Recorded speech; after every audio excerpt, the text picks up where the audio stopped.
Paz do Senhor Jesus Cristo de Nazaré. Bom estar na casa do Senhor. Oremos ao Senhor. Senhor Deus e Pai, nós te louvamos, te bendizemos, te exaltamos. Nós te damos graças, Senhor, pela tua presença em nossa vida. Nós te damos graças, Senhor, por estar na tua casa. Senhor, aos teus filhos e às tuas filhas que ouvirão este culto no seu lar. Alcança, Jesus, pela tua graça e a tua misericórdia. Alcança pelo teu amor. Senhor, nós estamos neste momento aqui na tua casa. Eu me encontro sozinho, Senhor, dentro deste espaço, somente com a tua presença que inunda este lugar, inunda o meu ser. Mas eu sei que a tua presença também está onde o teu nome está sendo glorificado, nos lares, nos veículos, nos mais diversos locais e situações em que essa palavra está sendo levada até um filho e uma filha tua necessitado. Toma nas tuas mãos, Senhor, as necessidades do teu povo. Toma nas tuas mãos as necessidades da nossa nação. Sei com as nossas autoridades constituídas. Sei, Senhor, neste momento tão difícil, com as equipes médicas, com as equipes de enfermagem, de socorro, aqueles, Senhor, que estão trabalhando nas mais diversas áreas relacionadas ao atendimento à saúde. Senhor, aqueles que estão acometidos de qualquer mal físico, psicológico, talvez por conta deste vírus ou que estão sofrendo em outras doenças as consequências, Senhor, desta pandemia, das limitações no sistema de saúde. Senhor, sê com cada um pela tua graça e a tua misericórdia. Que a tua palavra seja um socorro bem presente, acalma os corações, tira o medo, traz a paz. Senhor, agora nós iremos ministrar a tua palavra. Conduz o nosso falar. Que tudo que nós falemos glorifique o teu nome e que a tua palavra vá e produza o resultado para o qual ela está sendo enviada. Esse é o nosso desejo, a nossa oração, no nome santo de Jesus. Amém. Graças a Deus. Meus irmãos, minhas irmãs, é com alegria no coração que eu estou aqui na casa do Senhor. Estou aqui no altar, aonde seria ministrada a palavra do Senhor, como o será neste momento, todavia o seria para a igreja do Senhor. Nós não estamos tendo, durante este período de quarentena, a oportunidade de cultuarmos pessoalmente, fisicamente juntos. Mas eu tenho certeza que aí no seu lar você será alcançado pela palavra do Senhor. Abra comigo a Bíblia Sagrada em Salmos 119, verso 126. Salmo 119, verso 126. Esta é uma palavra de reflexão, mas acima de tudo uma estratégia de vitória para mim e para a sua vida. Diz assim a palavra do Senhor: já é tempo de agires, Senhor, pois a tua lei está sendo desrespeitada. Vou ler novamente. Já é tempo de agir, Senhor, pois a tua lei está sendo desrespeitada. Meus irmãos, o objetivo nosso nesta mensagem é à luz do decálogo, à luz dos 10 mandamentos que o Senhor Deus entregou a Moisés no Monte Sinai para dar ao povo de Israel. À luz desses 10 mandamentos que o Senhor Jesus sintetizou em 2 e que nós observamos na lei, que os 4 primeiros dizem respeito ao amor a Deus e os 6 seguintes dizem respeito ao amor ao próximo.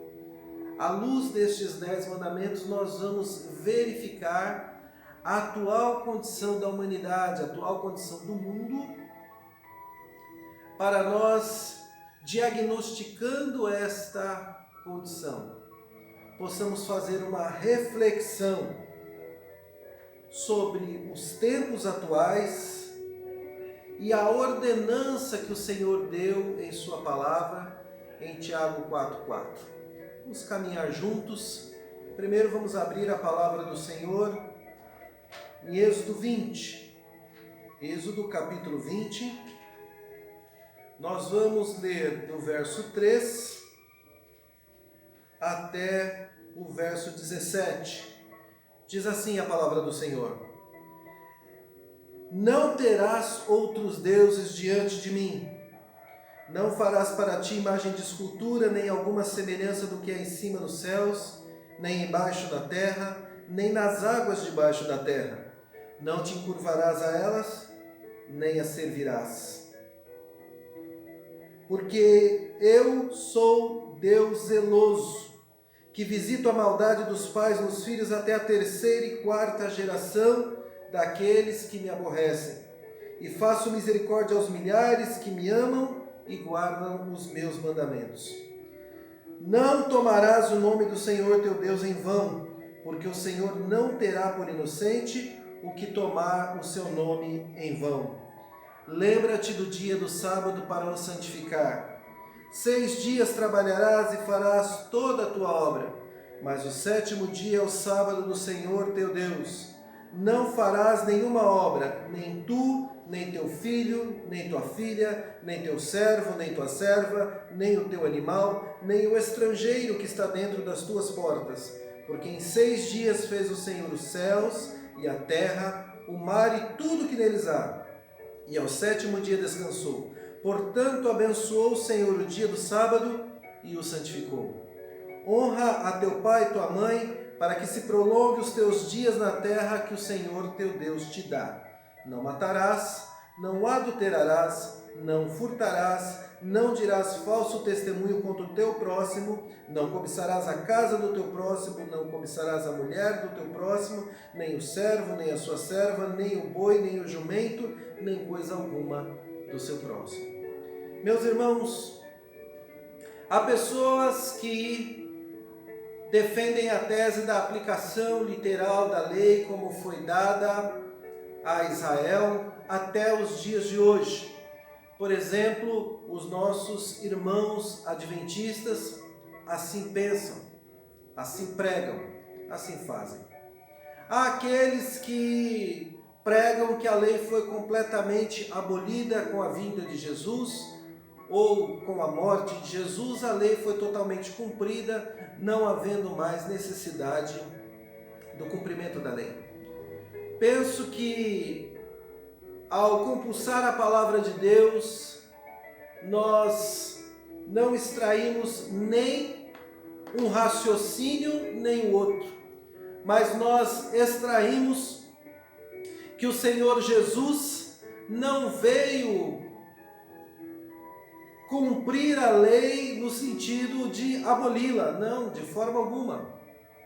Ao contrário, a lei ela é, a lei ela está. O que ocorre é que a lei não está ligada diretamente à nossa salvação, uma vez que esta se dá pela graça, pelo sangue remidor de Jesus Cristo de Nazaré, ofertado a nós na cruz do Calvário. Graça, dom imerecido.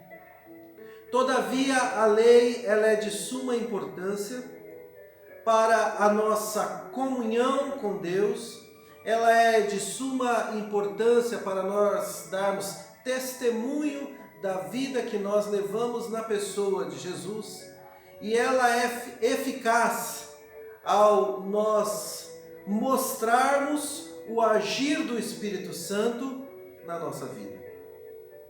Veja, meus irmãos, a lei não resolve problemas, a lei não perdoa pecados, a lei não nos dignifica a nada, não. A lei é apenas um espelho. Quando você olha a sua imagem no espelho e, por exemplo, no caso das mulheres, a maquiagem está borrada, ou no caso dos homens, o cabelo não está penteado, ou alguma sujeira tem no rosto, o que o espelho faz? Ele mostra aquilo que de errado tem, ele mostra a sujeira.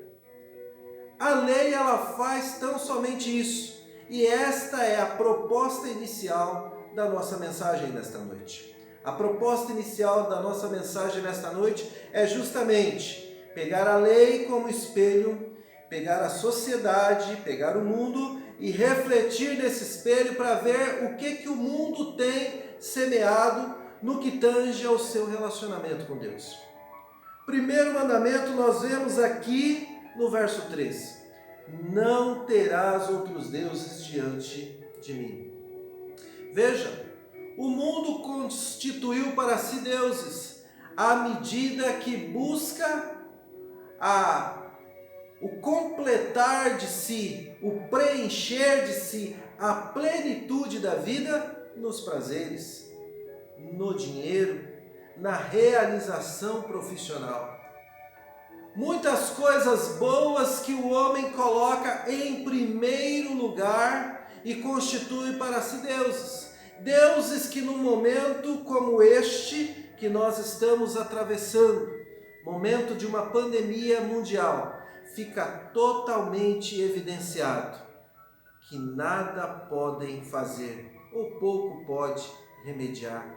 Veja o que o dinheiro pode resolver quando não se tem leitos, o que o dinheiro pode resolver quando não se tem medicamento, quando não se tem uma cura, uma solução efetiva para o mal que ataca a saúde, podendo levar à morte. Do que adianta a posição social, do que adianta ter vivido tantos prazeres, mas estes deuses não podem em nada socorrer.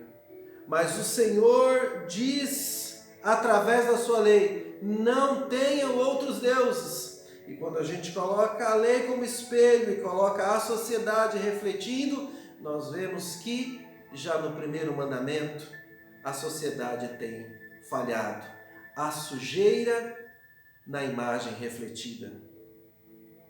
Segundo mandamento, não farás para ti imagem de escultura, nem alguma semelhança do que há em cima nos céus, nem embaixo na terra, nem nas águas debaixo da terra. Não te encurvarás a ela, nem a servirás, porque eu, o Senhor teu Deus, sou Deus zeloso, que visito a maldade dos pais nos filhos, até a terceira e quarta geração daqueles que me aborrecem. Meus irmãos, minhas irmãs, espelho, sociedade. Este mandamento nos fala de idolatria. Quando nós pensamos neste mandamento, de pronto, os evangélicos se lembram dos irmãos católicos, dada o seu costume, dada a sua doutrina relacionada a imagens de esculturas, a adoração a santos. Mas eu diria que a idolatria ela vai muito além do que apenas as representações que, como eu citei, outras religiões têm, fazem, adoram. A idolatria ela pode estar no coração, ela pode ser voltada até para coisas e pessoas boas, situações. A idolatria ela tem um campo vasto, no campo da miscigenação religiosa que tem tomado muito do meio evangélico, em especial no Brasil. Nós vemos que hoje tem pessoas que dependem de um contato físico para se relacionar com o divino, para se relacionar com Deus, para se relacionar com aquilo que é sobrenatural. Precisam de algo natural para se relacionar, um ponto de contato. Precisam de uma fronha, de uma meia, de uma toalha, de um raminho, precisam de uma pulseirinha, precisam de algo para se amarrar, para ter contato, para se conectar com o divino. A palavra de Deus fala: não façam imagens, não adorem, não se encurvem. Há pessoas que idolatram a família, o filho, idolatra a esposa, o esposo.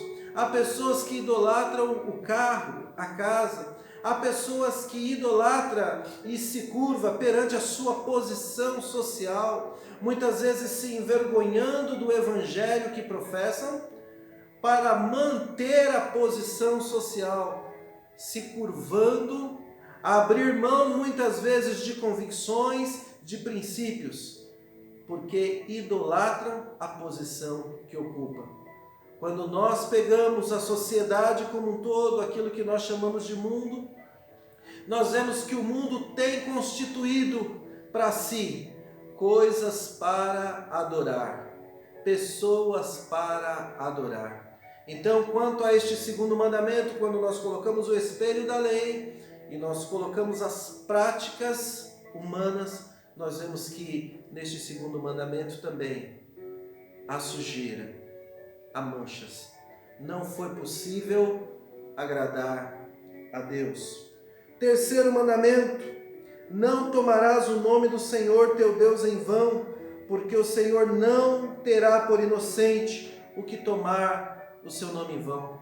Nós vemos hoje, na sociedade brasileira em especial, que é para onde eu estou voltado nesta reflexão, e para a qual nós detemos algum conhecimento, maior conhecimento, mas eu creio que o mundo de uma forma geral está desta forma, achincalham o nome do Senhor. Nós vemos que há programas humorísticos que degradam, zombam, achincalham o nome do Senhor Jesus. As pessoas nos mais diversos segmentos fazem piadas, fazem comentários chulos com o nome do Senhor. E isso passa dentro de um contexto de normalidade. Meus irmãos, quando nós pegamos o espelho da lei que fala: não tome o meu nome em vão, não tome o nome do Senhor em vão, e nós pegamos a sociedade de hoje, nós vemos que há manchas, nós vemos que há problemas. É refletido uma sociedade doente que não respeita a Deus. O quarto mandamento: lembra-te do dia do sábado para o santificar. 6 dias trabalharás e farás toda a tua obra, mas o sétimo dia é o sábado do Senhor teu Deus. Não farás nenhuma obra. Meus irmãos, minhas irmãs, é interessante observar que, principalmente no meio evangélico, mas outras religiões, ou melhor dizendo, outras denominações dentro da religião cristã, também promovem a devolução do dízimo, também dependem de ofertas que são alçadas para a manutenção das necessidades do templo, para a propagação daquela doutrina, daquele entendimento. Mas quando nós olhamos para a palavra de Deus, nós vemos que do nosso dinheiro, o Senhor requer 10%. E, principalmente, como eu disse, dentro do meio evangélico, a grande maioria entende ser correto, à luz da palavra de Deus, respeitar esta ordenança. Mas observe que, do nosso tempo, o Senhor pede mais. Do dinheiro, 1/10. Do tempo, 1/7. De uma semana de 7 dias, Deus quer 24 horas. Eu sei que numa sociedade que nós vivemos é difícil para um dia. Os adventistas param literalmente o sábado. O meio evangélico, de um modo geral, guarda o dia do Senhor, que é o domingo, por conta da vitória de Cristo ao ressuscitar neste dia. Todavia, não fazem mais como outrora, estão envoltos nos seus trabalhos, estão envoltos nas suas negociações, e quando ao longo de uma semana nós pegamos para ver o tempo que foi dedicado a Deus, nós vemos que é risório, é muito pequeno. Então, quando nós colocamos o espelho da lei com as práticas do mundo, que não colocam não reservam, não investem em nenhum tempo para Deus. E até mesmo o nosso tempo, nós que se chamamos, somos o povo que se chama pelo nome do Senhor, quando nós olhamos o tempo que nós reservamos para Deus, nós vemos que nós não chegamos nesse 1/7 de tempo. Nós vemos que nós não temos reservado para o Senhor, ao longo de uma semana, 24 horas de contato com Ele. Então, neste quesito, também nós não agradamos ao Senhor. Os 4 primeiros mandamentos, nós vimos que em nenhum momento nós refletimos verdadeiramente o amor a Deus. Seguindo, o 5º mandamento: honra a teu pai e a tua mãe, para que se prolongue os teus dias na terra que o Senhor teu Deus te dá. Veja, meus irmãos, que este é o único mandamento com promessa. Há um compromisso do Senhor em sua palavra em prolongar os dias daqueles que honram o pai e a mãe. Mas nós observamos que há uma sociedade em que os pais são desonrados, não são ouvidos, não são respeitados. Então, quando nós colocamos o espelho da lei com o que está sendo feito em relação à tratativa dos filhos para com os pais, nós vemos que está muito aquém do que a palavra de Deus requer. O 6º mandamento: não matarás. Meus irmãos, nós vemos que hoje a vida está banalizada. As pessoas tiram a vida por nada, por um celular, por um tênis, por uma bicicleta, por uma discussão de bar. A vida não tem valor, sendo que nós vemos através da palavra do Senhor que o único que tem a condição de tirar a vida é aquele que deu a vida, é o Senhor. Mas hoje, quando nós vemos no espelho da lei a forma que o mundo, que a sociedade está vivenciando as práticas desrespeitosas à vida, nós vemos que nesse quesito também a lei não foi cumprida. Há manchas. Não adulterarás. É o 7º mandamento. Nós vemos que hoje o casamento ele é algo banal.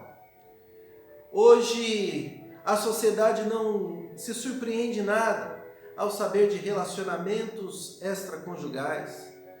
Muitas pessoas se submetem a viver um casamento sabendo que o esposo ou a esposa tem relacionamentos extraconjugais.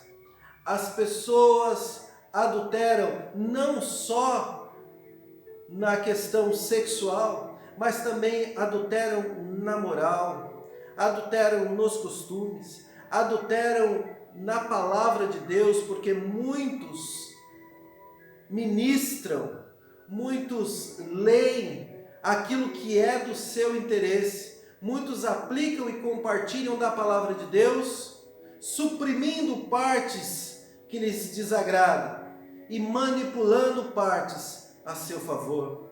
Adultério. Quando nós pegamos o espelho da lei e nós vemos as práticas da sociedade, nós vemos que é uma sociedade adúltera. Neste quesito também, não há obediência à palavra de Deus. Não furtarás. Este é um mandamento que vai diretamente de encontro com o direito à propriedade privada. Hoje nós vivenciamos situações de que as pessoas tomam para si aquilo que não é seu e o fazem de forma natural. Muitos são ávidos em questionar os políticos, muitos são ávidos em questionar maus líderes religiosos, e está certo, tem que ser questionados mesmo aqueles que têm práticas ilícitas de tomar aquilo que não é seu para si. Todavia a sociedade como um todo se corrompe, todos, de um modo geral, desrespeitam a palavra de Deus em toda oportunidade que podem levar vantagem em algo, o fazem. É o famoso jeitinho brasileiro, é aquele carro preparado para a venda, sendo que tem um problema muito maior. É aquela situação em que muitas vezes o empregador e o empregado se unem para enganar o governo, para ter facilitações. É o empresário que não recolhe devidamente os impostos. É a pessoa física que também sonega. De um modo geral, quando nós olhamos o espelho da lei e nós olhamos as práticas da sociedade, nós vemos que há muita sujeira também com relação a este mandamento, com relação ao 8º mandamento. Não dirás falso testemunho contra o teu próximo. Vejam, o que um homem pode ter de maior valor do que o seu próprio nome? Humanamente falando, não há nada que nós possamos ter de maior valor do que o próprio nome. E nós vemos hoje que as pessoas jogam o nome de outras pessoas na lama de uma forma sem nenhum tipo de culpa, sem nenhum tipo de condenação própria, sem nenhum tipo de repreensão individual. As pessoas levantam falsos testemunhos, falsas denúncias, imputam falsos crimes, fofocam sobre a vida de pessoas, enfim, como eu já disse, jogam o nome das pessoas na lama. A internet é um meio pelo qual muitas reputações têm sido destruídas indevidamente. Porque quando nós olhamos para o espelho da lei, no 9º mandamento, e olhamos a prática da sociedade, nós vemos que a mancha, muitos têm levantado falso testemunho contra o próximo. Por fim, meus irmãos e minhas irmãs, nós vemos até agora que todos estes mandamentos, eles são diretos, são passíveis de um julgamento externo, são passíveis de uma observação externa. Mas o 10º mandamento, ele adverte de uma forma diferente. O 10º mandamento, ele adverte ao coração. O 10º mandamento, ele não está ligado a um julgamento externo. Não é uma coisa que outras pessoas podem observar ou não se você está cumprindo ou deixando de cumprir. Veja o 10º mandamento: não cobiçarás a casa do teu próximo, não cobiçarás a mulher do teu próximo, nem o seu servo, nem a sua serva, nem o seu boi, nem o seu jumento, nem coisa alguma do seu próximo. Veja que o adultério ele está relacionado a uma prática que compete um julgamento externo, mas a cobiça ela está ligada ao coração. Pensa numa situação de uma casa que lhe é confiada a chegar, e a pessoa chega e cobiça esta casa, cobiça o bem daquela pessoa, sente inveja, porque, veja, no campo filosófico até conseguimos fazer uma distinção entre inveja e cobiça, mas neste contexto espiritual não há que se salvar nenhum nem outro. A cobiça e a inveja estão aqui no mesmo patamar. É desejar ardentemente para si algo que não é seu. Esta é a visão do mandamento. Então a pessoa chega, deseja a casa, é apresentado a esposa, deseja a esposa, é apresentado a estrutura de serviço da casa, deseja aquela estrutura de serviço para si, é apresentado muitas vezes as condições, quem sabe a empresa, as condições que bancam aquela estrutura, a pessoa deseja para si. Você não acha isso muito parecido com a nossa sociedade de hoje, que quer cada vez mais a posição de outro, nós vemos, com tristeza eu observo, neste momento, quantos políticos que já detêm o poder têm tomado medidas ou fazem discursos, não pensando na necessidade do povo neste flagelo tão presente relacionado ao Covid-19, mas já pensando na próxima cadeira que pode ocupar. Porque o poder é desta forma. As pessoas invejam sempre a posição daquele que está acima. A sociedade como um todo é desta forma. Então, quando a gente pega o espelho da lei e coloca a sociedade, quando a gente pega o espelho da lei no que tange ao 10º mandamento e pega as práticas do mundo, nós vemos que há muitas manchas. Verdadeiramente a sociedade tem desejado estar no lugar de uma pessoa que aos olhos de si sempre acham melhor.